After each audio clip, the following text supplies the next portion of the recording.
అందరికీ ప్రేయస్లాడండి. ఈరోజు మనకు సన్నిధి యొక్క కార్యక్రమంలో దేవుడు మనకు తోడైనందుకు, దేవుడు మరొక నూతన వారంలో ప్రవేశపెట్టినందుకు దేవునికి వందనాలు చెల్లించుకుందాం. ఈరోజు మనకి ఇవ్వబడిన వాక్యము నిర్గమాకాండము 3వ అధ్యాయము 1 నుండి చివరి వరకు. మరి ఇక్కడ ఇశ్రాయేలీల గురించి, వారు పడిన బాధ గురించి, మోషేను దేవుడు మరి ఏ విధంగా వారి యొద్దకు పంపించారో, మరి మోషే మరి ఎంత భయపడ్డాడో, అన్ని విషయాల గురించి దేవుడు మనతో మాట్లాడుచుండగా మరి దాన్ని గ్రహించుటకు దేవుడు మనకు తన ఆత్మ సహాయాన్ని అందించును గాక. మరి మనం ఎంతటి మరి ప్రయాసమైనా సరే ప్రభువు మన కొరకు ఓర్చుకుని మనలను ఏదో రకంగా ఆయన మనమున్న బంధకాల నుండి విడిపించి ఆయన బిడ్డలుగా అంగీకరించటకు దేవుడు మన కొరకు సహాయం చేస్తున్నాడు. మోషే ఐగుప్తులో ఉన్నప్పుడు మరి అక్కడ తను ఒక ఐగుప్తీయునిగానే పెరిగి ఉన్నాడు అక్కడ. కానీ తన తల్లి మరి మొదటి నుండి చెప్పిన బోధల ప్రకారము తన ఏంటో తనకు తెలుసు. ఈ యొక్క మరి బానిసల యొక్క వంశంలో ఉన్న వాడినని కూడా ఆయనకు తెలుసు. కాబట్టి ఒకరోజు ఆయన దారిలో వెళ్తున్నప్పుడు ఒక ఐగుప్తీయుడు ఇశ్రాయేలీని మరి అన్యాయంగా మరి అతను చేస్తున్న సంగతిని మరి అతను చూస్తున్నాం మనం అక్కడ. అది చెప్పాలంటే అపోస్తుల కార్యంలో 7వ అధ్యాయము స్టెఫెన్ గారు చెప్తారు. ఒక ఐగుప్తీయుడు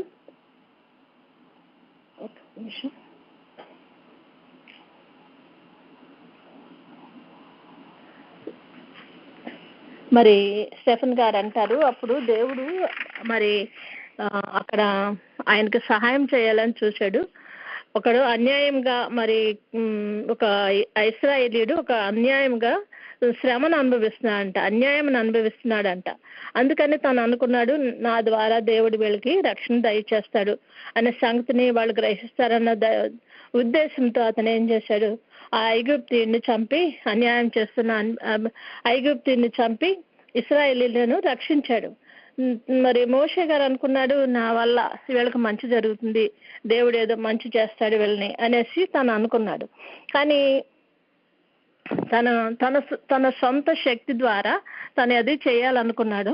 కానీ దానివల్ల అతనికి ఒక భయం వచ్చింది. ఎందుకంటే తర్వాత దినాన మరి అదే ఇశ్రాయేలీలు మరి ఇద్దరు పోట్లాడుకుంటున్నప్పుడు వెళ్ళి అన్యాయం చేసిన వాడిని చూసి, నీ సహోదరుని మీద ఎందుకు ఇట్లా అన్యాయం చేస్తున్నావు అని అడిగినప్పుడు అతను అంటాడు, నిన్నెవరు మా మీద తీర్పరిగా నిర్ణయించారు, నేను నిన్న ఐగుప్తుని చంపేశావు కదా, అట్లా నన్ను కూడా చంపాలనుకున్నావా అనేసి అతను తన మీద తిరగబడతాడు. ఎందుకంటే వీళ్ళందరూ ఇశ్రాయేలీలే, కానీ ఐగుప్తుని చంపిన విధానాన్ని బట్టి మరి దేవుడు వీళ్ళకి రక్షణ ఇస్తాడు అనుకున్నాడు. కానీ ఇశ్రాయేలీల్లోనే వాళ్ళు తనని ఎవరిని రక్షించాలని అనుకున్నాడో ఈయన తన శక్తి ద్వారా వాళ్ళే ఈయన్ని తిరస్కరించారు. ఎందుకంటే నువ్వు మా మీద ఎందుకు, నువ్వేమైనా తీర్పరువా, నువ్వెవరివి అని అన్నప్పుడు అతనికి భయం వచ్చిందనమాట. అప్పటి వరకు 40 years ఆయన ఒక ఐగుప్తుడిగానే బతికాడు. ఐగుప్తు విద్యలన్నీ కూడా నేర్చుకున్నాడు. మరి ఆ ఐగుప్తులో మరి ఫరో యొక్క కుమారుడుగానే అతను బతికాడు. కానీ ఆ యొక్క తను దేవుని విషయంలో చేయాలనుకున్న ఒక చిన్న పని నిమిత్తము వాళ్ళ జనాంగమే ఆయన మీద తిరగబడినట్లుగా మనం ఇక్కడ చూస్తాం అనమాట. అందుకని అతను మరి భయపడిపోయి మిద్యాన్ దేశానికి పారిపోయాడంట. అలాగే దేవుడు చేసిందే మనకు కనబడుతుందండి. ఎందుకంటే 3వ అధ్యాయం అంతా కూడా పాత నిబంధనలో ఎన్నో వాగ్దానాలు గల గ్రంథం అయినప్పటికీ దేవుడు ఎంతకాలం నాకు తన పేరు బయలుపరచలేదంట. అంటే పాత నిబంధనలో ఆదికాండం 50 అధ్యాయాలు ఉన్నాయి. కానీ ఆ 50 అధ్యాయాల్లో కూడా దేవుడు ఎప్పుడు తన పేరు ఇది అని బయలుపరచలేదంట. కానీ ఈ యొక్క నేను ఉన్నవాడను, నేను అనువాడనై ఉన్నానని ఆయన ఇక నిర్గమాకాండంలో ఆయన తన పేరును చెప్పినట్లుగా మనం చూస్తాము. ఆయన ఎప్పుడు పడితే అప్పుడు, ఎక్కడ పడితే అక్కడ ఉండే దేవుడు ఆయన. మరి నేను ఉన్నవాడను అంటున్నాడు. అంటే నేనున్నాను కానీ మీరు ఎవరు కూడా గ్రహించలేరు అనమాట. అలాగే ఎలా పడితే అలా ఉంటాను, నేను ఏది పడితే అది చేస్తాను, నేను చేయాలనుకున్న ప్రతిది కూడా నేను చేస్తాను అని ఈ యొక్క అధ్యాయంలో ఆయన మనకు బయలుపరుస్తున్నారన్నమాట. అలాగే యోహాను సువార్త 14:14 ఉంటది, మీరు నా నామమున ఏది అడిగితే అది చేస్తాను అని దేవుడు చెప్తున్నాడు. అంటే మనకి ఆయన ఇచ్చిన ఈ వాగ్దానాన్ని మనం నమ్మాలి, స్తుతించాలన్నమాట. పొదలో అక్కడ మోషే గారు ఒక పొద దగ్గరకు వచ్చారు. ఇప్పుడు మిద్యాను పారిపోయిన తర్వాత అక్కడ ఉన్నప్పుడు మరి దేవుడు పొదలో కాలిపోతున్న పొదను మోషేకు చూపించారట. ఇక్కడ పొదలో మంట ఉంది, కానీ పొద మాత్రం కాలిపోవట్లేదంట. అంటే ఇశ్రాయేలీలకు కూడా ఒక శ్రమ అనేది చాలా భయంకరమైన శ్రమ ఉంది, కానీ వారు ఎప్పుడు కూడా నశించిపోలేదంట, ఇంకనూ వృద్ధి పొందుతున్నారంట. అందుచేత వాళ్ళని చంపేయాలనేసి ఫరో వారి ఒక ఆజ్ఞను చూపించినట్లుగా మనం చూస్తాము. మోషేకి 80 సంవత్సరాల వయసులో దేవుని ఈ యొక్క పొదను చూపించాడనమాట. పొద దేవుడు ఉన్నందున ఆ పొద కాలిపోలేదంట. కాబట్టి వారు నశించలేదు. దేవుడు వారి మధ్య, ఇశ్రాయేలీల మధ్య ఉన్నాడు కాబట్టి, నేను ఉన్నవాడును అనువాడను అన్న దేవుడు ఉండబట్టి వాళ్ళు నశించిపోకుండా వారు వృద్ధి పొందేటువంటి స్థితిలో ఉన్నట్లుగా మనం చూస్తాము. మరి అలాగే క్రైస్తవులకు కూడా శ్రమ ఉంటుంది, కానీ నశించరు. బాగా ప్రార్థన చేయాలి, అందువల్ల మనకు బలము, ధైర్యము, విశ్వాసం కలుగుతుంది. లోబడి ఉండట నేర్చుకుంటామంట. సహించేటువంటి శక్తి కూడా మనకి కలుగుతుంది అనమాట.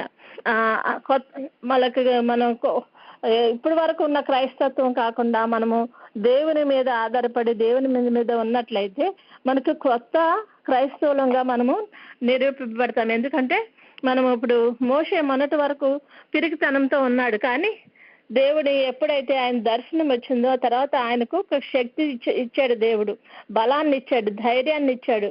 మరి విశ్వాసంతో ఆయన ముందుకు వెళ్ళేలాగా చేసినట్లుగా మనం ఇక్కడ చూస్తాం అన్నమాట. మనం కూడా క్రైస్తవులుగా మనం ఏం చేయాలనుకున్నా మన సొంత శక్తి మీద ఆధారపడినప్పుడు ఏది కూడా మన జీవితంలో జరగదనమాట. కష్టాలు తప్పించుకోవాలంటే మనకు ఒక ఉపాయం కూడా దేవుడు దయచేస్తాడంట. అంటే శ్రమ ఉన్నప్పుడు శ్రమ నుండి తప్పించుకునే ఒక మరి మార్గం కూడా దేవుడు మన కొరకు ఏర్పరచున్నాడని మనం వాక్యంలో చదువుతాం కదా. అలాగే మనం ఇప్పుడు ఇశ్రాయేలీలు వాళ్ళకి శ్రమ ఉండబట్టి అప్పుడు వాళ్ళు ఒక ఒబీడియంట్ అంటే విధేయతను కలిగినట్లుగా మరి ఆయన మరి అనేకమైన పనులను వాళ్ళు అప్పటి వరకు మరి ఇటుకలు కాల్చుకుంటాకి వాళ్ళకి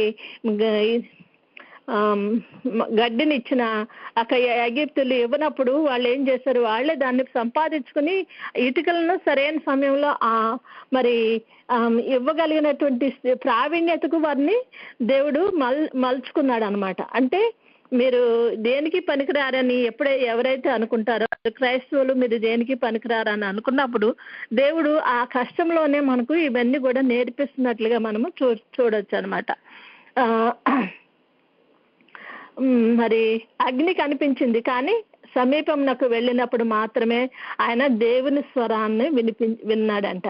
పొద కనిపించింది, అగ్ని కనిపించింది, కానీ మరి దూరం నుండి చూస్తే ఆయనకి స్వరం వినపడలే.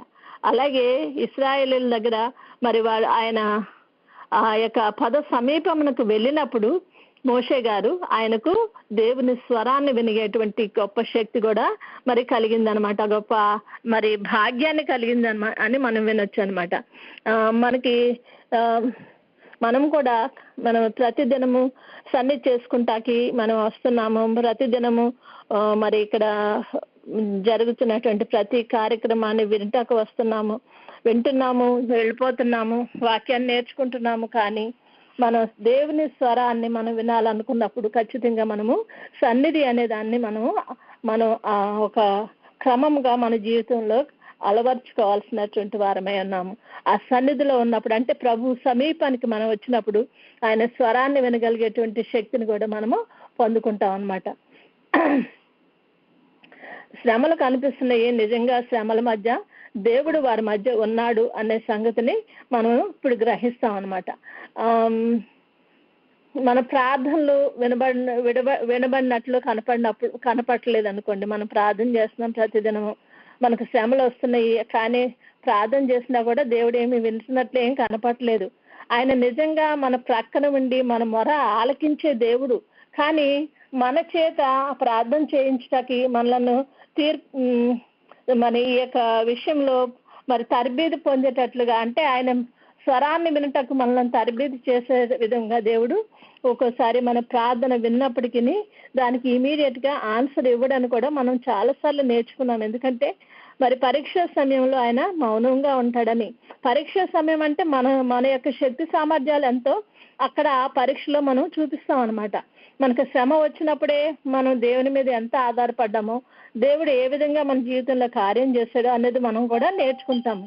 అలాగే ఇశ్రాయేలీయులకి దేవుడు ఈ యొక్క శ్రమ ద్వారా ప్రభు వైపు తిరిగేటువంటి మరి స్థితిని దేవుడు వాళ్ళకి అనుగ్రహించినట్లుగా మనం చూస్తాం అనమాట. యూదులు పస్కాను ఆచరించేటప్పుడు గొర్రెపిల్ల రక్తాన్ని వాడారన్నమాట. ఆ మాంసం కూడా వాళ్ళు తిన్నారంట. పస్కాను ఆచరించినప్పుడు చేదు కూరలు కూడా తిన్నారంట వారు. మరి అదే విధంగా పస్కాను ఆచరించేటప్పుడు ప్రయాణం అయ్యి వెళ్తున్నట్లుగా చెప్పులు వేసుకుని ప్రయాణానికి సిద్ధంగా ఉన్నట్లుగా కూడా మనం చూస్తున్నాం అనమాట. అంటే ప్రభు భోజనం కూడా మనం తీసుకునే ముందు మనం దేవుని ఎదుట మన పాపములను ఒప్పుకొని మరి ప్రభు భోజనాన్ని మనం తీసుకున్నట్లయితే మనము రాకడకు సిద్ధపట్టకు ఇది ఒక మార్గంగా కూడా మనకు ఉపయోగపడుతుంది అనమాట. ఎందుకంటే ప్రతి దినము మనం దేవుని ఎదుట మన పాపములను ఒప్పుకుంటున్నాము. అదే కాకుండా ప్రభు యొక్క శరీర రక్తాలు తీసుకునే ముందు కూడా మనము పాపములను ఒప్పుకొని మనము పరిశుద్ధమైన స్థితిలో మనం వాటిని తీసుకోవాలి. ఎప్పుడు మరి మోషే కూడా పొద దగ్గరకు వచ్చినప్పుడు నీ చెప్పులు తీసే ఇది పరిశుద్ధ స్థలం అంటున్నాడు దేవుడు. అంటే పరిశుద్ధ స్థలంలోకి మనం వెళ్ళటానికి మనం సిద్ధపాటు కలిగి ఉండాలి. మరి చెప్పులు వేసుకుని ఎలా పడితే అలా మనము వెళ్ళేటట్లుగా కూడా మనం ఉండకూడదని కూడా ప్రభు వాక్యం ద్వారా మనం తెలుసుకోవచ్చు అనమాట. పస్కా ఎందుకు ఆచరింపబడిందంటే ప్రయాణం కొరకు, శరీర బలము కొరకు, మరి వారి మీదకి కీడు రాకుండా ఉండటకు మరి దీన్ని ఈ యొక్క పస్కాను ఏర్పరిచారు దేవుడు. 6 లక్షల మంది ఒక చోట సహా మరి ఒక సమకూడుకునేటువంటి పరిస్థితిని కూడా దేవుడు అక్కడ దయచేశాడు అనమాట. 6 లక్షల మంది కలిసి సహవాసం చేస్తూ మరి ఆ యొక్క శరీర రక్తాలను తీసుకున్నట్లుగా కూడా మనం చూస్తాం అనమాట. మరి అలాగే మనము కూడా రాకడకు వెళ్ళటానికి ఆత్మబలము కావాలి. కానీ కీడు రాకుండా ఉండటకును, ప్రభువుతో సహవాసం చేయుటకును మనం మరి ఆయన బిడ్డలుగా మనం మారిపోటకు, అంటే ఆయన రూపంలోకి మనం మారటకు కూడా ఈ ప్రభు యొక్క భోజనాన్ని మనం తీసుకోవలసిన వారమై ఉన్నాము. మరి నిర్గమాకాండము 3:10 ఉంటుంది, కాగా రమ్ము నిన్ను ఫరో యొద్దకు పంపెదను, ఇశ్రాయేలీయులైన నా ప్రజలను ఐగుప్తులో నుండి తోడుకొని తీసుకుని వెళ్దు కానీ అని దేవుడు చెప్తున్నప్పుడు మరి మోషే గారంట కొన్ని సాకులు చెప్పారంట. అయ్యో నేను నోటి మాంద్యం గలగాన్ని, అయ్యో నాకు ఇది చేయటానికి నాకు మరి శక్తి లేదు అని అట్లాగా ఏదో సాకులు చెప్తూనే వస్తున్నారంట. అంటే దేవుడు అతను సాకులు చెప్పినప్పుడు దేవుడు దానికి మరి ఒక సూచన ఇస్తున్నాడు అనమాట. ఇదిగో ఇది ఇట్లా ఉన్నప్పుడు నువ్వు భయపడకు, నేను ఉన్నాను నీతో పాటు అని అట్లా చెప్తున్నాడు అనమాట దేవుడు. దేవుని స్వరాన్ని మనం వినగలిగే వారముగా మనం మోషేని ఇక్కడ చూస్తున్నామండి. అడవిలోని గొర్రెల కాయవానిగా మరి ఆ గొర్రెలను నడిపించే గొప్ప నాయకుడిగా, ఆ నాయకుడు నడిపింపులో మరి ఆ యొక్క ఇశ్రాయేలీయులు కూడా నడిపింపగల శక్తి ఈయనకు మోషేకు ఉందని దేవుడు ఆయన్ని చూచి ఆయన ఎన్నుకున్నాడంట. అంటే మన దైనందిన జీవితంలో మనం కొన్ని కార్యాలు చేస్తూ ఉంటాం. మన కార్యాల్లో మన దేవుడు మనల్ని ఏ నిమిత్తం ఎంచుకున్నాడో మనకు తెలియదు, మనకు శక్తి సామర్థ్యాలు మనకు తెలియదు. కానీ మనలో ఒక లక్షణం అన్నా సరే, మరి ఆయనకి ఇష్టమైన లక్షణం అన్నా సరే, దాని ద్వారా దేవుడు మనను ఎంచుకుంటాడని మనము గ్రహించాలన్నమాట. అందుకనే దేవుడు అంటున్నాడు, నువ్వు ఐగుప్తులో ఉన్నటువంటి ఇశ్రాయేల్ దగ్గరికి వెళ్ళు, వాళ్ళను ఆ యొక్క ఐగుప్తులో నుండి బయటకు తోడుకునిరా అని చెప్తున్నాడు అనమాట. అంటే ఈయన యొక్క శక్తి సామర్థ్యాలు గొర్రెలు కాసే సమయంలో చూశాడు. అంతకుముందు ఆయన ఐగుప్తులో సకల విద్యలు అభ్యసించిన వాడట మోషే. అయినప్పటికీ అది ఒక మరి ముఖ్యమైనటువంటి మరి లక్షణంగా దేవుడు ఎంచుకోలేదు. కానీ గొర్రెలను కాచిన విషయంలో మరి ఏ విధంగా నాయకుడిగా ఉండగలడో, ఆయన నడిపింపు ఎలా ఉంటుందో అని అన్ని కూడా చూసిన దేవుడు ఆయన్ని ఎంచుకున్నట్లుగా మనం ఇక్కడ చూస్తాం అన్నమాట. అప్పుడు మోషే అంటున్నాడు, నేను ఎంతటి వాడను అని దేవునితో అంటున్నాడు అనమాట. అది అప్పుడు మనం కూడా దేవుని పిలుపు వచ్చినప్పుడు, ప్రభా నేను ఎలాంటి వాడిని ప్రభా, నేను చేయగలనా, నాకు తెలుసా, నాకు తెలియదు కదా ప్రభా, నాకు శక్తి లేదు నాయన, మాకు ఆ బలం లేదు ప్రభా అని మనం కూడా ఎన్నో సాకులు చెప్తా ఉంటాము. కానీ దేవుడు మనల్ని ఏ నిమిత్తము మన యొక్క మనం చేయగలిగిన స్థితిని మరి చూడగలిగిన దేవుడు కాబట్టి మనకు ముందుగానే అయోగ్యులమైన మనలను యోగ్యులుగా చేయుటకు మాత్రమే ఆయన మనలను ఏర్పరచుకుంటాడని మనము గ్రహించాలన్నమాట. దేవుడి పిలుపు మన జీవితంలో ఆయన ఏర్పాట్లో ఉన్నప్పుడు మనము చేయలేని పని అంటూ ఏది కూడా ఉండదన్నమాట. ప్రతిదీ కూడా ఆయన ఏర్పాట్లో మనం నడిచినప్పుడు ఖచ్చితంగా మనము చేయగలుగుతాము. ఏ పని అయినా సరే చేయగలుగుతాము. మన యోగ్యతను కాదు దేవుడు చూసేది, అయోగ్యులమైన మనలను ఆయన ఏర్పరచుకునే దేవుడు అన్నాడు. కాబట్టి నా సామర్థ్యము లేకపోతే నా శక్తి నాకు ఇట్లా చేసింది అని అనుకుంటాక లేదనమాట. మన దృష్టిలో మనం ఎలాంటి వాడమో అనేది ముఖ్యం కాదు, కానీ దేవుని దృష్టిలో మనం ఎలాంటి వాడమో దాని గురించి మనము ఆలోచించుకోవాలి. లోకంలో మనం ఎంతటి వారమైనా, లోకంలో మనం ఎంత గొప్ప మనుషులమైనా, లేకపోతే మనకి బలహీనమైన స్థితిలో ఉన్నవారమైనా, మనుషులు మనల్ని చులకనగా చూసినా, ఇతరులు మనం బలహీనంగా కనపడుతున్నా, దేవుని దృష్టిలో మనం ఎలాగుంటున్నాము అనేది ముఖ్యంగా ఉండాలన్నమాట. మనుషులు అయ్యో ప్రభా ఏంటి వీళ్ళు నన్ను ఇట్లా అనుకుంటారు, వాళ్ళు అలా అనుకుంటారు, మాకు వాళ్ళ దృష్టిలో మేము మంచిగా లేము అని మనం అనుకుంటాం కాదు. కానీ దేవుని దృష్టిలో మనం నిజమైనటువంటి యథార్థమైన పరిస్థితుల్లో మనం ఉన్నామా లేదా, అది మనం చూసుకోవాల్సిన మరి ముఖ్యమైనటువంటి అంశం అన్నమాట. మోషే కూడా దేవుని దృష్టిలో ఎలాంటి వాడో గ్రహించలేదు, కానీ మరి తను అనుకుంటున్నాడు నేను చేయలేను, అమ్మో ఆల్రెడీ నేను అక్కడ భయపడుతున్నాను, అక్కడికి వెళ్తే నన్ను చంపేస్తారు, ఇశ్రాయేలీలు కూడా వాళ్ళు ఈయనే మనుషులు కాదు, నా మీద తిరగబడతారు, మీ దేవుడు ఎవరు, నువ్వు ఎక్కడి నుండి వచ్చావు అని ఇట్లా నన్ను క్వశ్చన్తో చేసి నన్ను అంగీకరించరు అని అనుకుంటున్నాడు. కానీ దేవుని చిత్తాన్ని నెరవేర్చుటకు దేవుడు తనని ఒక ఏర్పాట్లో ఉంచుకున్నాడు అనేది ఆయన గ్రహించలేకపోతున్నాడు. మనము పుట్టినప్పటి నుండి మన జీవితం యొక్క ప్రణాళికను దేవుని యొక్క గ్రంథంలో రాయబడతాడంట. మనం ప్రతి ఒక్కరము ఆయన గ్రంథంలో రాయబడతాం. మన జీవితం అంతా ఇలా ఉండాలని మేము మన తల్లి గర్భంలో మనం పడకముందే ఆయన మనల్ని గ్రహించే దేవుడే అన్నాడు. కాబట్టి మరి మనము ఖచ్చితంగా మనం ప్రతి విషయంలో కూడా దేవుని చిత్తాన్ని మాత్రమే చేయగలిగినట్లయితే ఆయన చేసిన ప్రణాళిక ప్రకారము చివరకు మనం చేరగలుగుతాము. అలాగని మనం ఆయన మాట వినకుండా ఉన్నప్పటికీ కూడా ఒకప్పుడు ఎప్పటికో చేరతాం, కానీ ఈ లోపల మనము ఎన్నో కష్టాల లోయల ద్వారా వెళ్లాల్సి వస్తుంది. ఎందుకంటే సరైన మార్గంలో మనం నడవట్లేదు కనుక మనం ఎటువంటి మనుషులమన్నది దేవుడు మనల్ని చూస్తున్నాడు.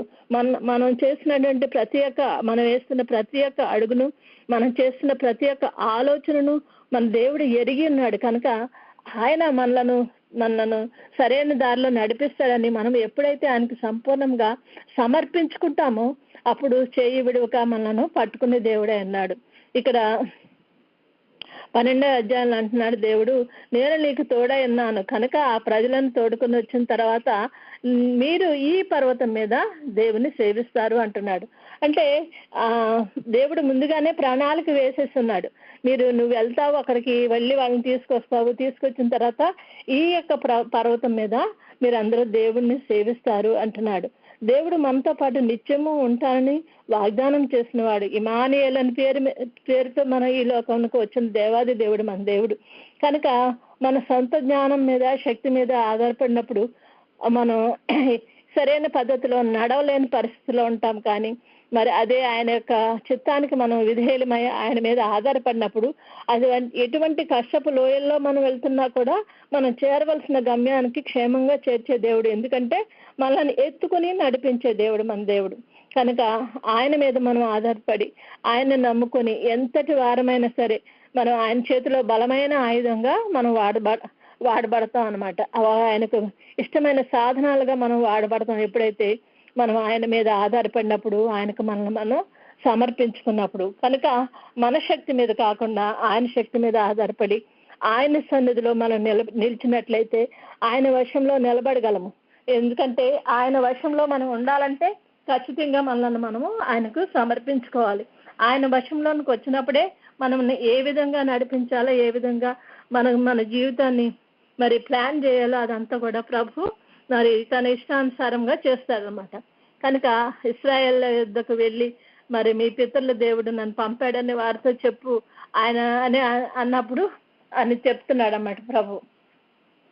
చెప్పు అంటే నువ్వెవరివో నాకు తెలియదు కదా అంటే నేను ఉన్నవాడను కనుక మరి నేను ఉన్నవాడను అనగా అనాది నుండి అంత్యకాలం వరకు కూడా ఉండే దేవుడు నేను కనుక నువ్వు వెళ్ళి వాళ్ళకి చెప్పు, నువ్వు చెప్పిన తర్వాత అక్కడ పరిస్థితులన్నీ చక్కపరుస్తానని దేవుడు చెప్తున్నాడు.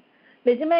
మరి మోషే గారు వెళ్ళక ముందు ఎన్నో ఆలోచనలు, ఎన్నో డౌట్స్ ఆయనకి, మరి ఇదైతే ఎట్లా అని అనుకుంటున్నాడు. కానీ మరి తీరా అక్కడికి వెళ్ళిన తర్వాత దేవుడు మరి అహరోన్ను వారికి ఆయన ఎద్దుకు పంపించి మరి అహరోన్ను మోషేకి ఒక నోటిగా వాడుకుని మరి అక్కడ ఇశ్రాయేలీలందరూ కూడా ఆయన మాట వినేటట్లుగా మరి అక్కడ దేవుడు చేస్తున్నాడు. ఎందుకంటే దేవుడు ప్లాన్ చేసినప్పుడు మనం వెళ్లకుండా ఉన్నట్లయితే ఆ పనిని మనం చూడలేము.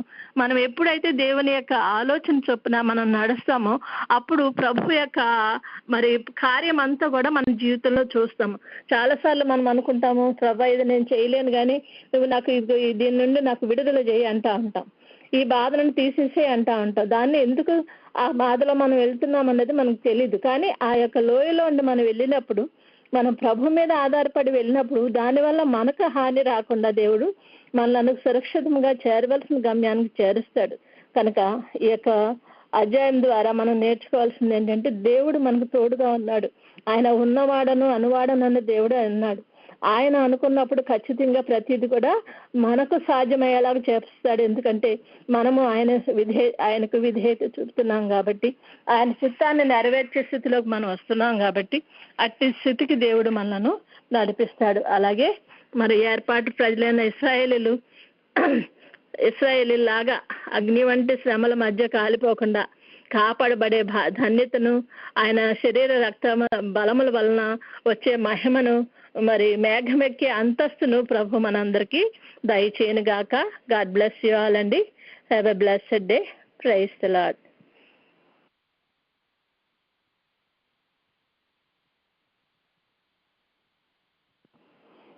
ప్రైజ్ ది లార్డ్ అండి. మనం ఇప్పుడు సన్నిధి చేసుకుందాం. ఆయన సన్నిధానంలో నిలబడిన ప్రతి వారమైన కూడా కొద్దిసేపు మౌనంగా మనోనిదానం కలిగి ఉందాం. మన మనసులో వచ్చేటువంటి తుఫాన్లు, అటువంటి ఆలోచనలు, మనను కృంగజేసేటువంటి పరిస్థితులను దేవుడు మనకు దూరం చేయాలంటే మన ప్రభు సన్నిధిలో మనం మనసులో నిదానం కలిగిన వారమే మన దృష్టిని ప్రభు మీద కేంద్రీకరించుకుని ఆయన సన్నిధిలో మనము ఈ కార్యంను జరిపించినట్లు, మరి ప్రభు సన్నిధిలో ఉండగా మనము ఆయనతో సహవాసం చేసే వారముగా ఉండనట్లు మనం నిదానం కలిగి ఉందాం. లోకంలో ఉన్నటువంటి గందరగోళాలన్నీ కూడా సన్నిధిలోనికి తీసుకురాకుండా ప్రభువు మనము తప్ప మరి వేరే ఆలోచన రాకుండా ఉండనట్లు మన మనసులను స్థిరపరచుకుందాం.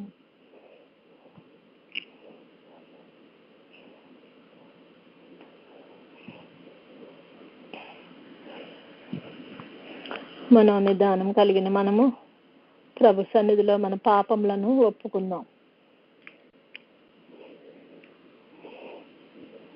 నాయన, మేము పుట్టుకతోనే మరి పాప ప్రపంచంలో పుట్టి ఉన్నాం ప్రభా. అనుదినము అనేకమైనటువంటి కార్యాల ద్వారా తండ్రి నాయన మేము పాపం చేస్తున్నాం తండ్రి.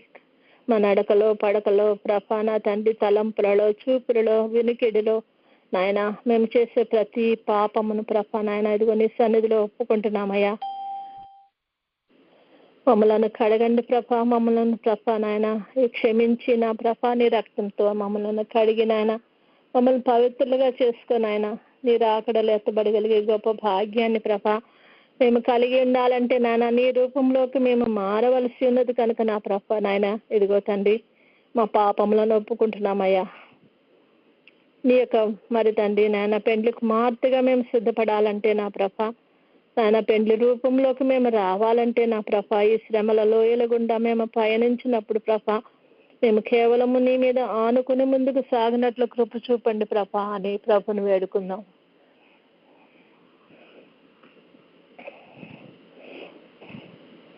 మరి దేవుని మీద ఆనుకుని ఎటువంటి మహారణ్యంలో కూడా మనము పయనించినప్పుడు ఎటువంటి పరిస్థితుల్లో కూడా మనం ధైర్యం కలిగి ఆయనను కలిగినటువంటి అనుభవంలో మనం ముందుకు సాగగలము.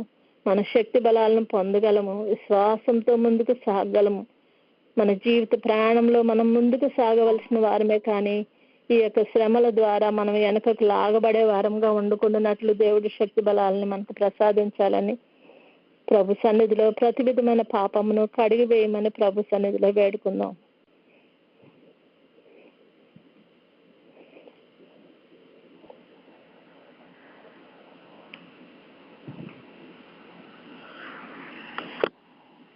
వేడుకున్న మనం ఆయన క్షమాపణకు మనము అర్హులమని దేవుడు మనల్ని క్షమించినట్లుగా మనము ఆయన సన్నిధిలో ఆయన రక్తం చేత కడగబడినటువంటి మరి ఆ యొక్క అనుభవంలో మనము ఆయన సన్నిధిలో ఒక తీర్మానం చేసుకుందాం. పరిశుద్ధుడా పరమ తండ్రి, మాలో ఉన్న యోగ్యత ఏంటో మాకైతే తెలియదు కానీ నాయన మా అయోగ్యులమైన మమ్మలను యోగ్యులుగా చేయగలవనటువంటి నా తండ్రి నాయన నీ యొక్క వాక్కుల ద్వారా నా ప్రభ నీ సన్నిధిలో ప్రభ నాయన మమ్మలను నీకు ఇష్టమైన రీతిలో మమ్మల్ని మలుచుకోమని నా ప్రభ నాయన ఇదిగో మమ్మల్ని నీకు అప్పగించుకుంటున్నాము. నీ రాకడలో మేమందరం ఎత్తబడగలిగే గొప్ప భాగ్యాన్ని మాకు దయచేయండి తండ్రి. మహిమ అంతస్తులో నిలబడగలిగిన కృపను ప్రభ మాకు దయచేస్తామని నాయన ఈ సన్నిధిలో మేము తీర్మానించుకుంటుండగా నా ప్రభ రాకడలో ఎత్తబడాలనే ఆశను ప్రభ మాకు నెరవేర్చండి తండ్రి. నీకు వందనాలు. నీకు ఇష్టమైన అంతస్తులోకి మమ్మల్ని సిద్ధపరచుకొని తండ్రి అని ప్రభుని సన్నిధిలో మనం తీర్మానం చేసుకుని ఆయన వేడుకుందాం.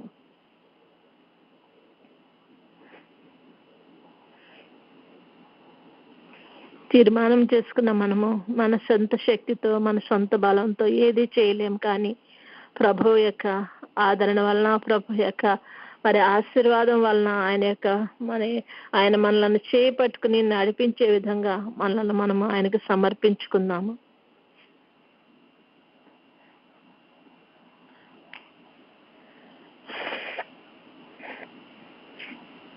మనం ఎప్పుడైతే ఆయన సన్నిధిలో ఆయనకు సమర్పించుకుని సంపూర్ణ సమర్పణలో ఉన్నామో మనలను ఎక్కడైతే ఆయనకి ఇష్టం లేని ఉన్నవో ప్రతీది కూడా చెక్కి వేసి మనలను ఒక రూపంలోకి మార్చగల శక్తి గల దేవుడు కనుక సంపూర్ణ సమర్పణలోనే మనము సరైన రీతిలోకి మనము మలచబడతాం.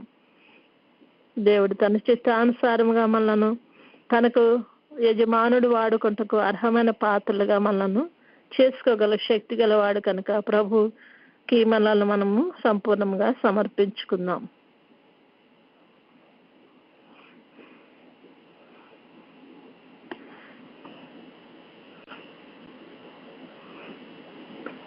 సమర్పించుకున్న మనము ప్రభుని వేడుకుందాం. పరిశుద్ధమైన తండ్రి నాయన మోషే గారు సకల విద్యలు అభ్యసించి ఉన్నారట ప్రభా నాయన. మరి ఐగుప్తులో మరి ఉన్నటువంటి సకలమైన విద్యలను ప్రభా నేర్చుకున్న ఆయన తన శక్తి మీద ఆధారపడి మరి ఏదో చేయబోయి ప్రభా నాయన మరి దాంట్లో విషయం తండ్రి నాయన భయపడిపోయి ప్రభా పారిపోయాడు నాయన. మేము కూడా మా శక్తి మీద ఆధారపడినప్పుడు మేము ఎంతో బలము గలవారం, మాకు అన్నీ తెలుసు, మేము ఇది చేయగలము అని మేము ప్రభా మా మీద ఆధారపడినప్పుడు తండ్రి నాయన మేము పాపములో పట్టమే కాకుండా నా తండ్రి నాయన మరి చేయవలసిన కార్యానికి ప్రభా అతి దూరంగా పారిపోయే వారమై ఉంటున్నాం నాయన. క్షమించండి. నీవు మమ్మల్ని ఏర్పరచుకున్నామని ప్రభా నీ ఏర్పాటులో ఉన్న బిడ్డలను నీవు ఏ విధంగా నా తండ్రి నాయన నువ్వు నడిపిస్తావు అన్నది ప్రభా నాయన మేము మీ మీద పూర్తిగా ఆధారపడిన ప్రభా నాయన ప్రభా నువ్వు ప్రభా మమ్మలను నాయన తండ్రి నీకు ఇష్టమైన రీతిలో ప్రభా మలుచుకుంటున్నందుకు నా తండ్రి నీకు స్తుతులు స్తోత్రాలు చెల్లిస్తున్నాము. మమ్మలను మలుచుకోండి నాయన. మా యోగ్యతను తీసివేయండి ప్రభా నాయన. నీ బిడ్డలమనే పేరు ప్రభా నా తండ్రి నాయన యోగ్యతను ప్రభా మేము కలిగి ఉండటం ప్రభా మీరు కృపను అనుగ్రహించండి అయ్యా. నీకు స్తుతులు స్తోత్రాలు నాయన. నీ బిడ్డలముగా నా తండ్రి నాయన మేము ఈ లోకంలో ఏమి చేస్తున్నప్పటికీ నా ప్రభ నీ మీద పూర్తిగా ఆధారపడినప్పుడు తండ్రి మేము ఏమి చేయాలో మాకు తెలియనప్పుడు ప్రభ నాయన మాకు జ్ఞానాన్ని ఇచ్చిన తండ్రి, శక్తి బలాలను ఇచ్చిన తండ్రి, నీకు ఇష్టమైనటువంటి సాధనాలుగా మమ్మల్ని వాడుకునే దేవాది దేవ, మమ్మల్ని వాడుకోమని ప్రభాని సన్నిధిలో వేడుకుంటున్నామయ్యా. మేము అయోగ్యులమే తండ్రి నాయన, మా మూర్ఖ ప్రవర్తన వల్ల నీ నుండి దూరంగా పారిపోతున్న వారమే ప్రభానా తండ్రి నాయన. ఎందుకంటే మా శక్తి మా బలాలు అవి చూసుకుని నాన్న విరవిస్తున్నాం మేము. మా తండ్రి నాయన, మా విద్యాభ్యాసం గురించి నాయన మాకు అధికమైనటువంటి ఎడ్యుకేషన్ ఉందని ప్రభా, లేకపోతే అధికమైన ఆస్తులు ఉన్నాయని, లేకపోతే మాకు బంధు బలాంగం ఉందని ప్రభా నాయన మేము విశ్వసించి నాయన మేము తండ్రి నాయన నీ నుండి దూరంగా పారిపోతున్నామేమో నాయన. మమ్మల్ని క్షమించండి ప్రభా, క్షమించి నాయన నీకు ఇష్టమైన రూపంలోకి మమ్మల్ని మార్చుకోండి తండ్రి. నీకు వందనాలని ప్రభుని వేడుకుందాం.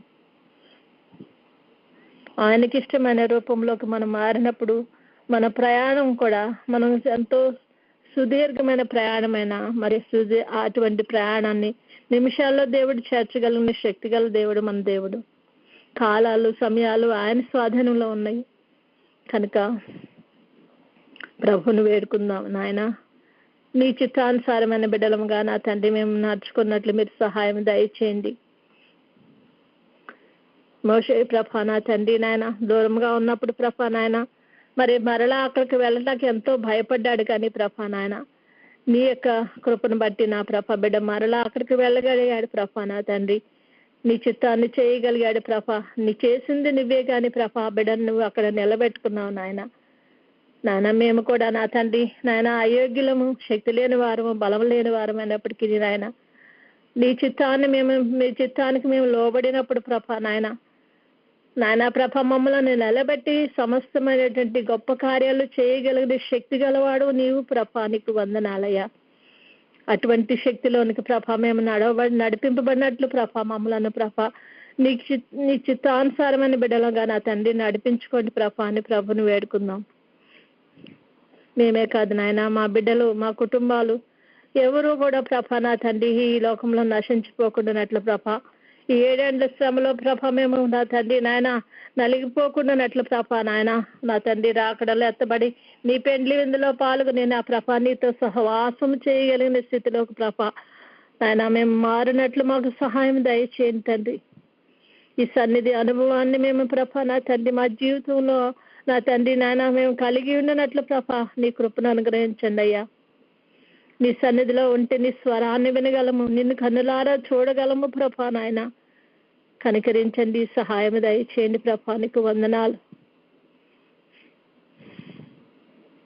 మాట్లాడిన దేవుడు, ముఖాముఖిగా నా తండ్రి మాతో సహవాసం చేసే దేవుడు నాయన. మోషే ఇక్కడ పొదలో నీ స్వరాన్ని విన్నాడు కానీ ప్రభా నాయన ప్రభా నిన్ను ప్రభా ముఖాముఖిగా నా తండ్రి ఆ కొండ మీద నా తండ్రి చూడగలిగినటువంటి స్థితికి ప్రభా బిడ్డను తీసుకుని వచ్చిన తండ్రి. మేము అయోగ్యులము నాయన, ఈ లోకంలో ఉన్నటువంటి వాటిని చూసి అసహ్యపడకుండా నా ప్రభా మమ్మల్ని మేము నీకు సమర్పించుకుని నీ చిత్తాన్ని నెరవేర్చటకు ప్రభా మమ్మల్ని వాడుకునే ప్రభా అని ప్రభుని వేడుకుందాం. దేవుని రాకడ బహు సమీపంగా ఉంది కనుక మనం ఏ ఒక్కరు కూడా మా కుటుంబాల్లో విడవబడకుండానట్లు ప్రభుని వేడుకుందాం. ప్రతి బిడ్డకు దేవుడు రక్షణ భాగ్యాన్ని కలిగించి వారందరినీ కూడా మనం చేసే ప్రతి ప్రార్థనను ఆలకించి అవును ఆమెననే దేవాది దేవునికి మనలను, మన బిడ్డలను, మన కుటుంబాలను సమర్పించుకుందాం.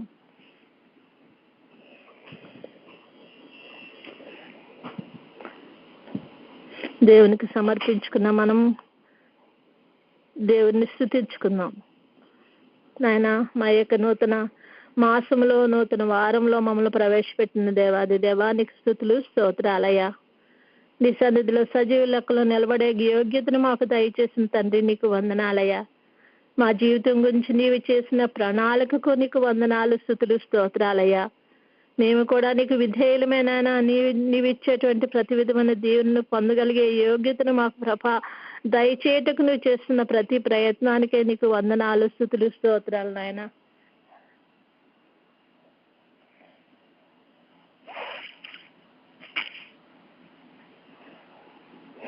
మాకు ఇచ్చిన కుటుంబాలకే నీకు వందనాలయ్యా. మాకు ఇచ్చిన మినిస్ట్రీస్కే వందనాలయ్యా. ఇక్కడ జరుగుతున్న ప్రతి ఒక్క కార్యక్రమ నిమిత్తం నీకు స్తుతులు స్తోత్రాలయ్యా. మాకు ఇస్తున్నటువంటి సేవకులకై నీకు వందనాలు, స్తుతులు, స్తోత్రాలయ్యా. మమ్మలను నీ ఆత్మీయమైనటువంటి మార్గాల్లో నడిపించుకుంటూ నా ప్రభా నాయనా నేను నీకు తోడై ఉన్నాను అని సెలవిస్తున్న తండ్రి, నాయనా సదాకాలం మీతో ఉంటానని సెలవిచ్చిన తండ్రి నీకు స్తుతులు, స్తోత్రాలు, స్తోత్రాలు నాయన. మమ్మల్ని విడువను, నిన్ను ఎడనడు ఎడబాయనని సెలవిచ్చిన తండ్రి నీకు స్తుతులు, స్తోత్రాలయ్యా. మేము పొరపాట్లు చేసినప్పుడు, తప్పుదాలు చేసినప్పుడు ప్రభా మమ్మల్ని ప్రభా కనికరించిన ప్రభా ఆయన మేము నీ తట్టు తిరగజేసుకునేటువంటి పరిస్థితులను మాకు కల్పించిన ఆయన మమ్మల్ని నీలో నీ కుటుంబంలో చేర్చుకుంటున్న దేవాది దేవానికి స్తుతులు, స్తోత్రాలయ్యా. నాయన ప్రభా ఏదైతే మాలో ప్రభా నా తండ్రి నాయన ప్రభా నా తండ్రి చేదైన ఏదైనా ఉంటే ప్రభా దాన్ని తీసివేస్తూ నా ప్రభా నాయన మీ యొక్క ప్రభా నా తండ్రి నాయన తండ్రి నాయన నీలో మమ్మల్ని అంటుకట్టుకునే ప్రభా నీ జీవాన్ని మేము పొందటకు ప్రభా నువ్వు చేస్తున్న ప్రతి ప్రయత్నాన్ని బట్టి నీకు వందనాలయ్యా. గ్రహించే హృదయాన్ని మాకు దయచేయండి ప్రభా, తప్పిపోకుండా మమ్మల్ని కాపాడండి ప్రభా నీకు స్తుతులు, స్తోత్రాలు ప్రభా నీకు వందనాలయ్యా.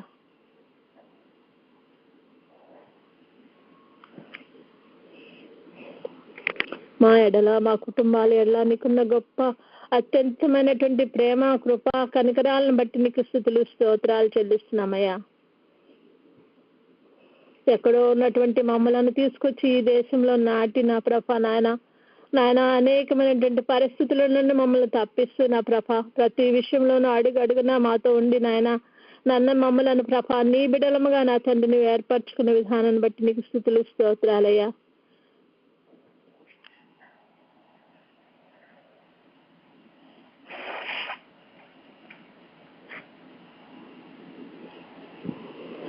నాయన మేము మాకు జీవితాల్లో ఎన్ని ఆటంకాలు ఎన్ని మరి అవరోధాలు కలిగినప్పటికీ నా మమ్మలను నీ నుండి దూరం పోనీక నా మమ్మల్ని ఎంత ఆడి నాన్న తప్పిపోయిన ఒక్క గొర్రె కోసం నా తండ్రి నువ్వు ఏ విధంగా నా తండ్రి నాయన వెతికి ఉన్నావో ఆ విధంగా మమ్మల్ని వెతికి నా తండ్రి పట్టి రక్షించుకుంటున్న విధానాన్ని బట్టి నా నీకు వందనాలు, స్తుతులు, స్తోత్రాలు నాయన.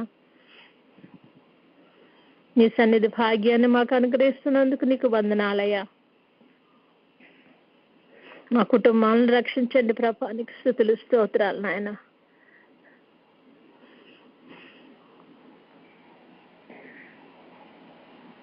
మా జీవితంలో ఏం జరిగినప్పటికీ మా ఆత్మలను రక్షించుకునేటువంటి నా తండ్రి నాయన నీ యొక్క తండ్రి నాయన ఉపదేశంలోను మాకు పంపిస్తున్నా మా ఆత్మలను మన తండ్రి విశ్వాసంలో బలపరుస్తూ ముందుకు సాగించుచున్న విధానాన్ని బట్టి నీకు కృపలో నా తండ్రికి వందనాలు, స్తుతులు, స్తోత్రాలు చెల్లిస్తున్నామయ్యా.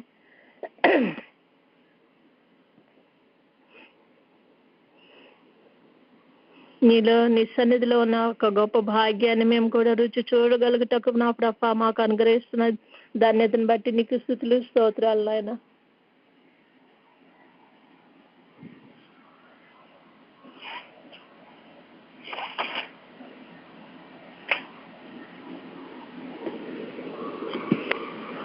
దేవుని స్తుతించిన మనము కొద్దిసేపు మౌనంగా ఉండి ప్రభు సన్నిధిలో మరి ఆయన మనతో ఏమి మాట్లాడినాయన్నారో ఇప్పటి వరకు మనం ఆయనతో మాట్లాడాము, ఆయనకి విన్నపాములు చేసుకున్నాము.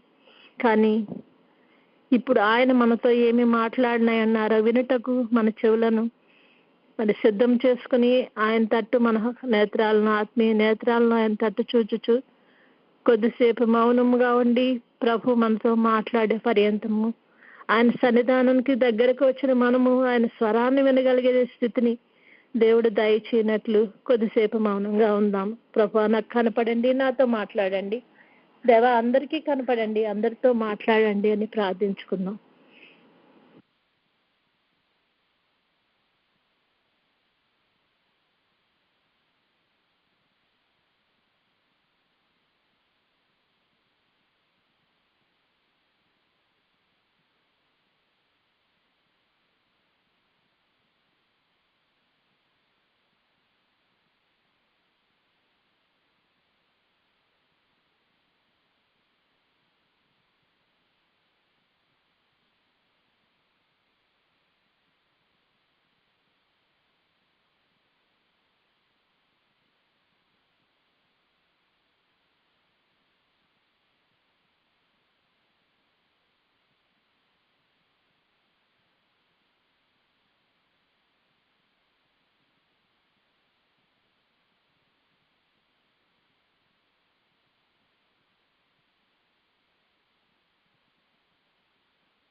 వందనములు నీకు, శుభవందనములు నీకు, ఆనందముతో కూడిన నా హృదయ వందనములు నీకు. స్తుతులకు పాత్రుడా, స్తోత్రార్హుడా, నీకు వందనాలు వందనాలు వందనాలయ్యా. అయోగ్యులము, దేనికి పనికిరానటువంటి మనుషులం ప్రభ, మట్టి వారము తండ్రి నాయన ప్రభ, అటువంటి మమ్మలను ప్రభ నువ్వు కనికరించి కరుణించి నాయన నీ రూపంలోకి మమ్మలను మార్చుకుంటూ ప్రభ నా తండ్రి ప్రయాసపడుతున్న నీ ప్రయాసకు నీకు వందనాలు.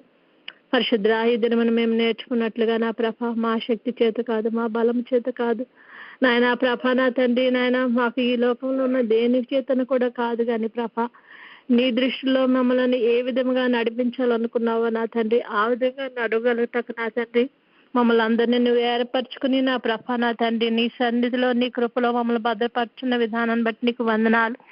అంతవరకు నీలో నిలిచి ఉండగలిగిన స్థితిని ప్రభ నాయన, రాకడలో ఎత్తబడగలిగిన స్థితిని మాకు దయచేయండి. మమ్మల్ని కడిగి పవిత్రపరిచి ప్రతి దినము నాయన నీ సన్నిధిలో మా పాపములను ఒప్పుకొని చుండగా నా ప్రభ నా తండ్రి నాయన మమ్మల్ని కడిగి పవిత్రపరిచి నీ రూపంలోనికి మార్చుకుంటూ నాయన నువ్వు చేస్తున్న ప్రతి విధమైన నా తండ్రి నాయన కార్యము నిమిత్తము నీకు స్తుతులు స్తోత్రాలయ్యా. మాకు అనుగ్రహిస్తున్నటువంటి అవకాశాల నిమిత్తము నీకు వందనాలయ్యా. మమ్మల్ని శుద్ధి చేయుటకు నా తండ్రి సిద్ధపడి నిలబడిన తండ్రి నీకు స్తుతులు స్తోత్రాలయ్యా.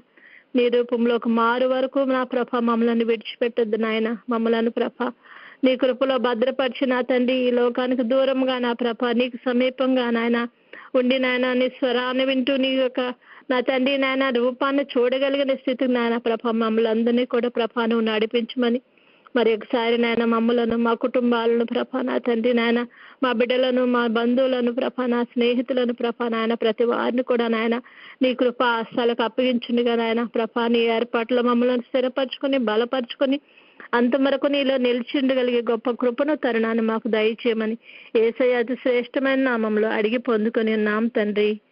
ఆమేన్. ఆమేన్. Praise the lord aunty.